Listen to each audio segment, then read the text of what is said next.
Hey everyone, welcome back to the channel. Today we'll be taking a look at the Akko V3 Cream Blue Pro switches. Akko is known for their budget-friendly switch options and has become one of the switch brands that I can comfortably recommend. You may remember I already reviewed the original non-pro variant of these switches and enjoyed them, so I'm interested in comparing the two and we'll see if the Tactile Pro really holds up. But first, remember to subscribe to help support the channel, and I'll leave links in the description where you can purchase and learn more about these switches.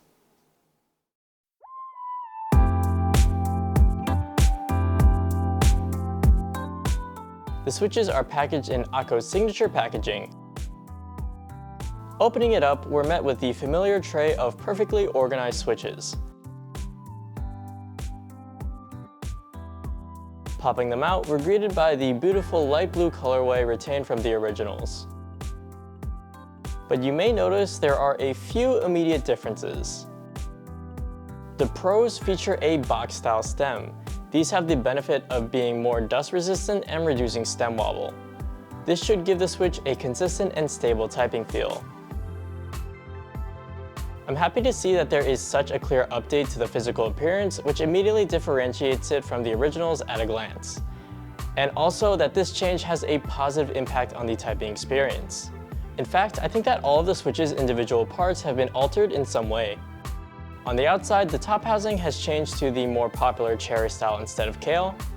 I don't know if this makes an actual difference in performance, but cherry style housings are more or less the standard. And the bottom now has the increased stability of being 5-pin instead of 3.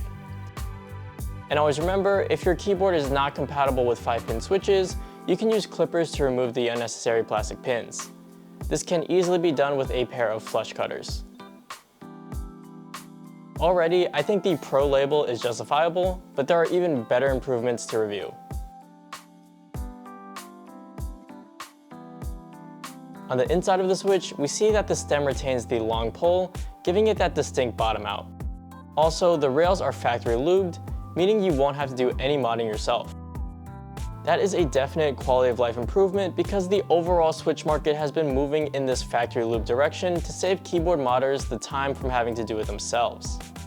Furthermore, the lube is only applied to the rails, keeping the legs dry and allowing it to keep its full tactility. I think this is not only a smart choice, but also the best choice for a lube application for tactiles. Akko also noted that they're using some improved materials for their electrical contacts. I wouldn't know anything about material choice in this case, but I think it's safe to assume these have some benefit. Taking a look at the force graph, we see a large and rounded tactile bump with an abrupt stop from the long pole stem. Compared to the originals, the Pros have less of a unique poppy feeling and perform more similarly to other tactile switches on the market. The originals have a more immediate bump, whereas the Pros require more force. And also, the total travel distance is cut even shorter as well. The result is a full-body rounded tactile bump with a solid bottom out. In my opinion, these are some of the most tactile switches I've ever used. And what's also great is that even though the tactility is high, I think that they struck a perfect balance where the switches don't feel heavy to press. The keyboard I'm trying them on is my Bauer Lite. I'm also planning on reviewing Akko's most popular switch, the Pro Yellows, in the future. Thank you so much, and let's take a listen to the sound test.